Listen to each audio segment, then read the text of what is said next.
Hello everybody, welcome back to the Music Bang Show. This is what I'm going to now call my docu-podcast series on the Music Bang Show. Today I'm going to be talking about Mac Miller. Mac Miller, also known as Malcolm James McCormick, was born on January the 19th, 1992, and unfortunately passed away on September the 7th, 2018. He was a rapper, American, allegedly from Pittsburgh, Pennsylvania. His career started in 2017 at the age of 15. He allegedly signed a record deal with Rostrum Records and released a breakthrough tape called Kids in 2010, then another one called Best Day Ever in 2011. His debut album was called Blue Slide Park, which he released in 2011, and he was able to get to the top of the US Billboard 200, and which is the first for a debut album independently distributed, allegedly, to do that since 1995. He founded his own record label called Remember, with R-E-M at the beginning, predominantly pronounced Remember Music. And his second studio album, Watching Movies with Sound Off 2013, he allegedly left Rostrum and signed with Warner Brothers in 2014, where he released 4 albums, namely Go O.D.A.M. in 2015, The Divine Feminine in 2016, and Swimming in 2018. And then after he unfortunately passed away, a posthumous album called Circles was released in 2020. He was also nominated for a Grammy Award for Best Rap Album for the 2018 Swimming album. He sometimes worked for other artists. He had a pseudonym called Larry Fishman, and he used that when he was working for himself and also with others, because he was also a record producer as well. So allegedly he was born in the Point Breeze neighborhood of Pittsburgh. His family, Karen Myers, photographer, Mark McCormick, an architect, those were his parents, and he's got an older brother called Miller. His mum is Jewish and his dad Christian, but him and his brother were raised as Jewish, and he attended, however, a Catholic grade school, and he had a good education and a chance to play football and lacrosse.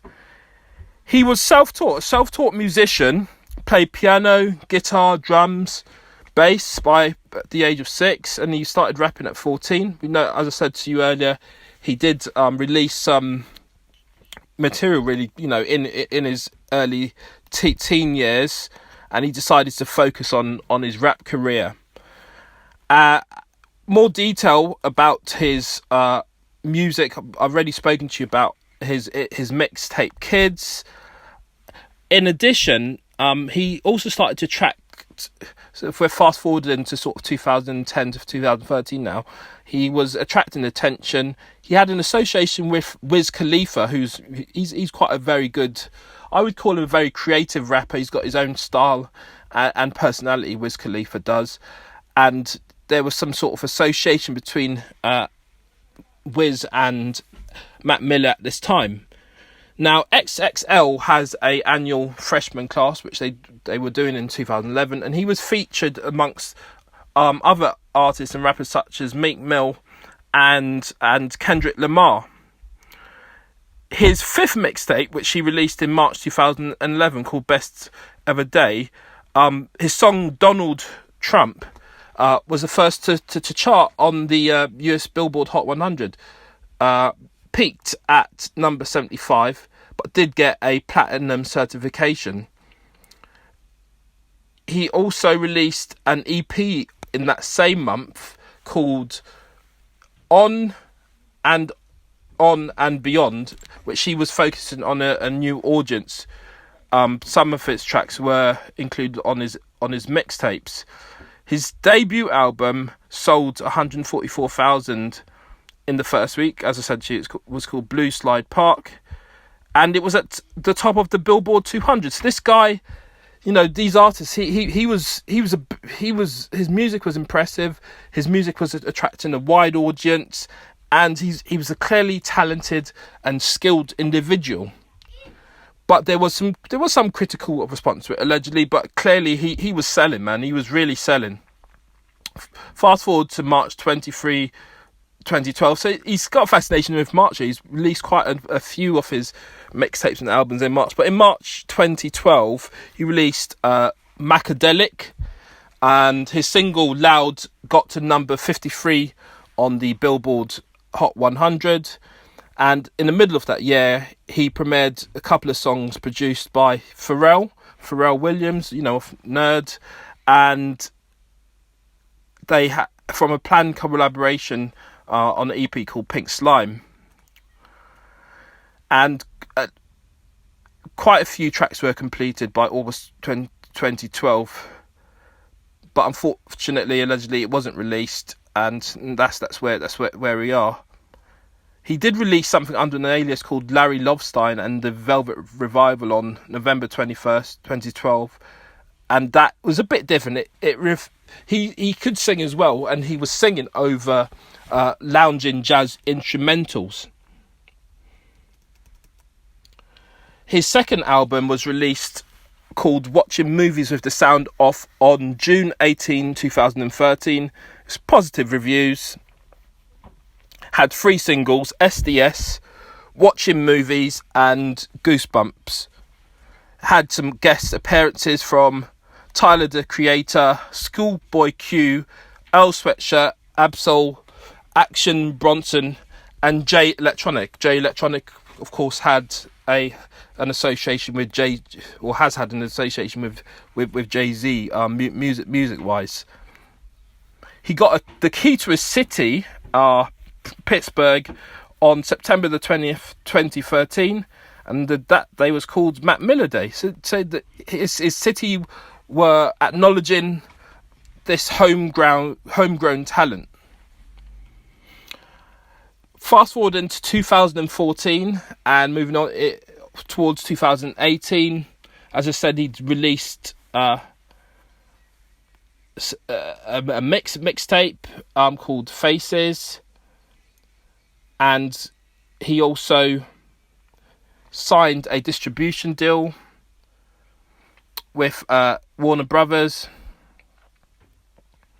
and he also started completing his next studio album, Good AM, which I've already referred to. Then his Swimming was released. This was his 5th studio album on August 3rd, 2018, which had positive reviews. Now, as I said, he did unfortunately pass away in September 2018, and thereafter the single Self Care rose to number 33 on the Billboard Hot 100. Since his death, there have been a number of posthumous releases, including singles, for example, in June 2019, singles such as Time with the Free Nationals and That's Life with 88 Keys. And on January 8th, 2020, his family announced that a posthumous album called Circles would be released, and it was released later that month on January the 17th. Circles did debut very highly. It debuted at number 3 on the Billboard 200 with 164,000 units. And his single Good News was the highest charting song as a lead artist, peaking at number 17 on the Billboard Hot 100. And yeah, so unfortunately, as I said, he did pass away. This very talented young man. I believe he was 26. He's a very talented individual, and it was allegedly due to an accidental drug overdose. I don't really like to go into the detail about the circumstances of people's death because it's very sensitive for family, and I show great due respect to that. But that's what allegedly occurred. What I'm going to say about this young man, Matt Miller, very talented individual, Malcolm James McCormick. He could sing, he could rap, he could write songs, he could produce music. He was a multi-talented instrumentalist, and I just want to give all due credit to the work that this guy put in the music industry in his time with us. So rest in peace, Matt Miller. Rest in peace, Malcolm James McCormack. That's a wrap now in relation to this I'm calling them docu podcasts on music, docu podcasts on music. You can call it documentary, docu podcasts. Please like, share and subscribe to the Music Band Show, and also subscribe to the UK Panther website. It's your boy DJ Market. Like, share and subscribe. Let's go.